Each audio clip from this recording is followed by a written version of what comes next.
नमस्कार ऋतुजा मौर्य, देवश्री में आप सभी का स्वागत है।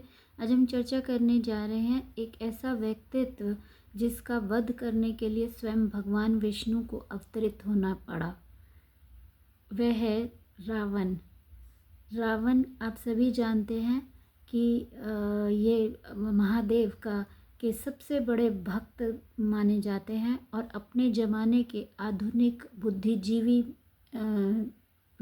बुद्धिजीवी रहे हैं और इनकी कहानियाँ बहुत प्रचलित रही हैं। इनका तांडव स्तोत्रम रचित तांडव स्तोत्रम की एक अलग ही कथा है जो कि आज मैं चर्चा करने जा रही हूँ। लेकिन उससे पहले इनका व्यक्तित्व, इनका जन्म कैसे हुआ, उसके ऊपर थोड़ी चर्चा करना चाहूँगी। वह बताना चाहूँगी कि इनका जन्म की क्या कहानी है। इनकी जन्म की कहानी शुरू होती है भागवत पुराण से। कहा जाता है विष्णु लोक में जय और विजय नाम के 2 द्वारपाल थे। ब्रह्मा के 4 पुत्र थे जो अपने अपार तप और पवित्रता के कारण बच्चों की तरह नजर आते थे, क्योंकि वो इतने तपोबल उनका इतना पवित्र था और इतने अच्छे, उनकी धार्मिकता इतनी प्रगाढ़ थी और पवित्र थे। तपोबल बहुत था उनके अंदर और भगवान की पूजा करा करते थे। और तो भगवान का इतना तगड़ा तप था जिसके कारण वो बच्चों की तरह नज़र आते थे। तो उनमें बच्चों की तरह नज़र आते थे। तो इसीलिए ये भगवान उन्होंने एक दिन सोचा कि भगवान विष्णु से हम मिलने की योजना बनाई और वे चल दिए वैकुंठ लोक मिलने के लिए भगवान विष्णु से। लेकिन जया और विजया नाम के जो 2 द्वारपाल थे, उन्होंने वहाँ जाने से रोक दिया। कहा कि उनके विश्राम का समय है, वे किसी से नहीं मिल सकते। तो रुष्ट हो गए ब्रह्मा जी के पुत्र और ब्रह्मा जी के बच्चों ने श्राप दिया कि भगवान विष्णु अपने भक्तों के लिए हमेशा उपलब्ध रहते हैं, लेकिन तुम हमें जाने नहीं दे रहे, तो हम तुम्हें शाप देते हैं। हम आपको उन्होंने उनको शाप दे दिया कि उन दोनों को लोक त्याग करके, मतलब वैकुंठ लोक को छोड़ के जो भूलोक में जन्म एक इंसानों की तरह उन्हें रहना पड़ेगा और भूलोक में निवास करना पड़ेगा, रहना पड़ेगा। भगवान विष्णु तभी प्रकट हुए और जया और विजया ने विष्णु से आग्रह किया कि हमें शाप मुक्त करिए, हमें कोई रास्ता बताइए, हम इससे मुक्त हो जाए। हमारी कोई गलती नहीं है, आप शयन कर रहे थे, हमने जाने नहीं दिया। तो ब्रह्मा जी के पुत्र हमसे रुष्ट हो गए। लेकिन क्योंकि विष्णु जी ने कहा कि क्योंकि ये ब्रह्मा जी के पुत्रों का दिया हुआ शाप है, तो ये व्यर्थ नहीं जाएगा, ये शाप तुम्हें आपको भोगना ही पड़ेगा।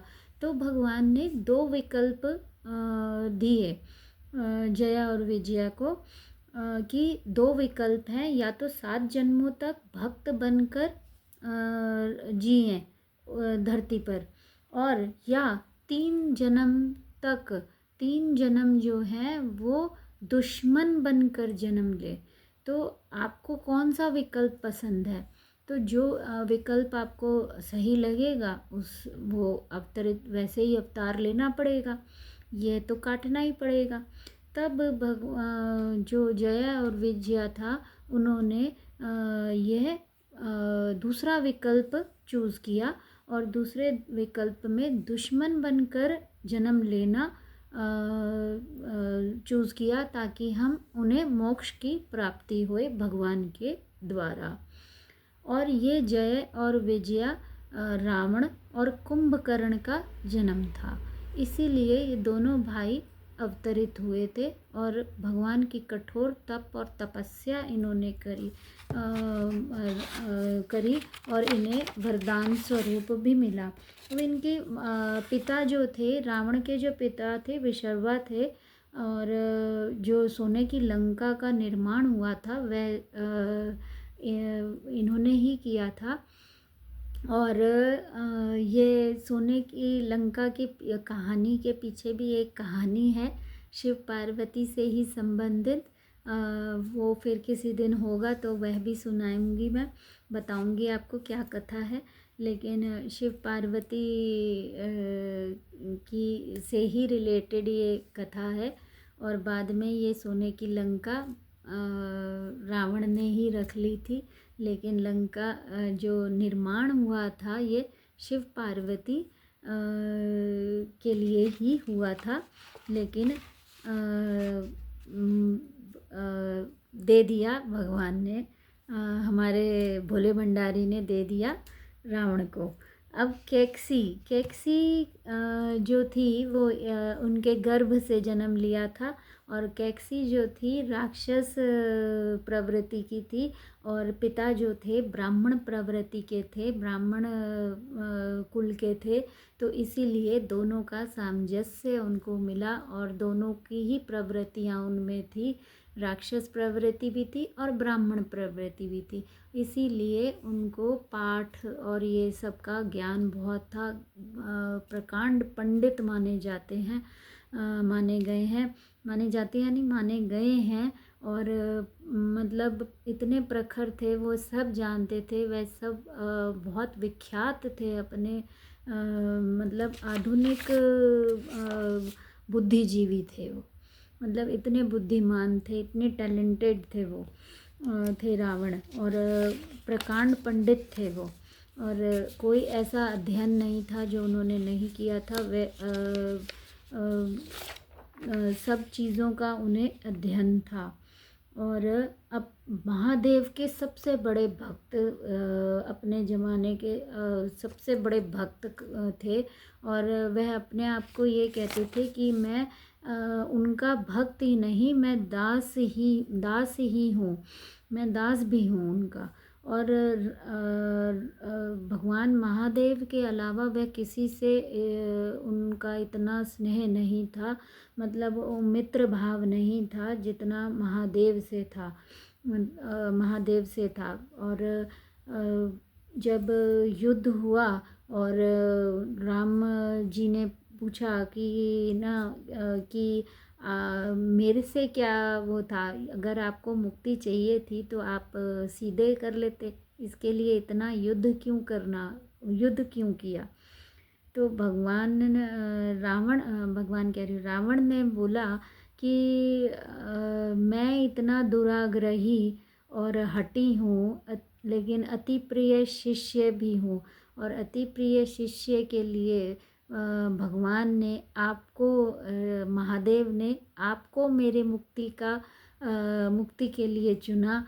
तो इससे बड़ा गर्व मुझे क्या होएगा। और ये जो मित्रता है, आपसे मेरा विद्रोह रहा, मतलब आपसे मेरी नहीं हुई। क्यों? क्योंकि आपसे मित्रता नहीं हो पाई। इसका एक कारण ये है कि जब भी मैं आपसे मित्रता करता हूँ तो मुझे आप मुझे ज्ञान से भर देते हैं, और मुझे ज्ञान से मुक्ति चाहिए। तो मुझे ज्ञान नहीं चाहिए, मुझे ज्ञान से ही मुक्ति चाहिए। तो इसीलिए, और महादेव के अलावा कोई और मेरे मित्र भाव में प्रवेश नहीं कर सकता। इसीलिए हमारा मित्रता का भाव नहीं हो सकता। और मुझे भगवान मुक्ति प्रदान करने के लिए भगवान ने आपको चुना है, और आप मुझे मुक्ति प्रदान करेंगे। तो इससे बड़ा सौभाग्य मेरा कोई नहीं हो सकता। जानता तो मैं सब कुछ हूँ, मैं मतलब ये आप त्रिकालदर्शी हैं, और जानते हैं आप सब कुछ हैं, आप भी जानते हैं। तो यही बात थी कि भगवान को वो राम जो है अति प्रिय हैं, लेकिन महादेव आपके भी आराध्य हैं। यही कारण है कि आपको चुना, ठीक है। इसीलिए वो कहते हैं, लेकिन मैं जो हूँ, मैं भगवान का भक्त भी हूँ और दास भी हूँ। क्योंकि वह आपके आराध्य हैं, इसीलिए उन्होंने आपको चुना मेरी मुक्ति के लिए। ठीक है। अब मैं बताना चाहूँगी कि कथा की दूसरी कथा कि ये तांडव स्तोत्रम के बारे में बताऊँगी कि तांडव स्तोत्र का क्या कहानी थी, इसके पीछे क्या कहानी थी। लंकापति रावण कैलाश आते हैं और भगवान से मिलने के लिए आते हैं, और भगवान शिव और पार्वती जी नृत्य में लीन थे। नंदी जी ने मना किया कि किसी को जाने की इजाज़त नहीं है, क्योंकि भगवान प्रेम प्रसंग में भगवान नृत्य कर रहे हैं, अभी किसी को भी इजाज़त नहीं है। पर लेकिन रावण ने नंदी को तुच्छ मानकर बोल दिया कि उनका कहा नहीं माना और नंदी पर प्रहार कर दिया, मैं तो जाऊंगा, मैं तो प्रवेश करूंगा। और वो उन्होंने मना किया तो उनके ऊपर प्रहार कर दिया। अब दोनों में एक युद्ध आरंभ हो गया। रोकने की बहुत कोशिश की नंदी ने रावण को, लेकिन रावण क्योंकि दुराग्रही था और हठी भी थे और ज़िद्दी बहुत थे और अपनी बात पे अड़े रहते थे, इसीलिए वह नहीं माने। लेकिन तभी नंदी ने मन ही मन में आह्वान किया और मन से याद करके भगवान को याद किया और भगवान को बोला कि भगवान प्रभु, मैं बहुत कोशिश कर रहा हूँ, लेकिन आपका ये भक्त दुराग्रही हठी रावण मान नहीं रहा। तो भगवान ने ऐसी लीला करी और भगवान रावण ने बोला, नहीं, तुम मुझे नहीं जाने दोगे तो मैं ये पूरा का पूरा कैलाश ही उठा के ले जाऊंगा अपने संग।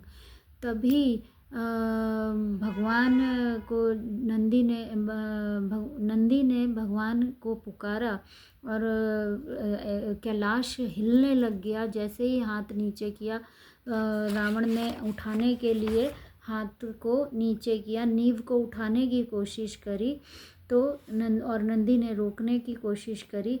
तभी भगवान ने अपने वहीं बैठे बैठे ऊपर जहाँ भगवान माता के साथ नृत्य कर रहे थे, वहीं बैठे बैठे ही उन्होंने अपने पैरों के अंगूठे से उस पर्वत को दबा दिया, जिससे उसमें स्थिरता आ जाए और वो हिले ना।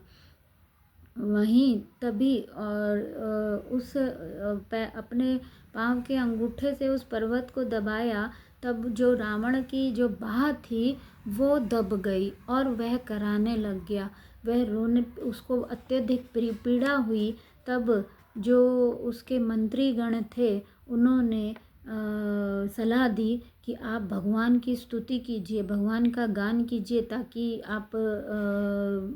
आपकी रक्षा हो सके, सुरक्षा हो सके। भगवान का गान कीजिए, कुछ भी करिए, गान कीजिए, भगवान को आह्वान दीजिए, भगवान से क्षमा याचना कीजिए और बाह को निकालने का प्रयत्न कीजिए, भगवान को मनाना पड़ेगा। तभी रावण ने अपने मुखारविंद से, अपने मुख से उसी समय रावण तांडव स्तोत्रम का रचना की और अपने मुख से भगवान की स्तुति करी, भगवान का गान किया। जटाकटाक संप्रभ निलंप निर्झरी विलोल वीचि वल्लरी विराजमान मूर्धनि धगद धगद धगद ज्वल ललाट पट पावके किशोर चंद्रशेखरे रति प्रतीक्षणम मम। ज़्यादा नहीं बोलूँगी, इसीलिए ये इस तरीके से उन्होंने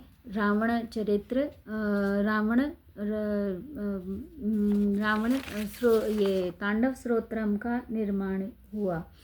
इसमें दो तरीके के होते हैं, भगवान दो नटराज के दो रूपों में ये होती है, तांडव भगवान करते हैं। एक रौद्र रूप क्रोध के रूप में और एक आनंद रूप में भगवान नृत्य करते हैं, तांडव करते हैं। जब क्रोध में होते हैं, प्रलय होती है, तब अलग रूप होता है उनका, रौद्र रूप होता है।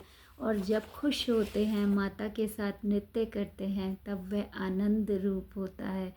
आनंदित होके, खुश होके माँ के साथ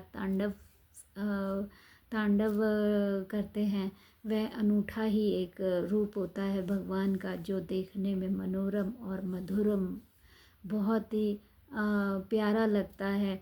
और मग्न मुग्ध हो जाते हैं जब उसको देखते हैं, और आपके रोंगटे खड़े हो जाएंगे। कभी आप सुन के देखिएगा, जब भी तांडव स्तोत्र पढ़ा जाता है तब आपको खुद महसूस होएगा कि आपके हाथ पैर में कंपन शुरू हो गया। एक अजब अजब सा तेजस्वी रूप आपको दिखाई देगा आप में जब आप उसे पढ़ेंगे।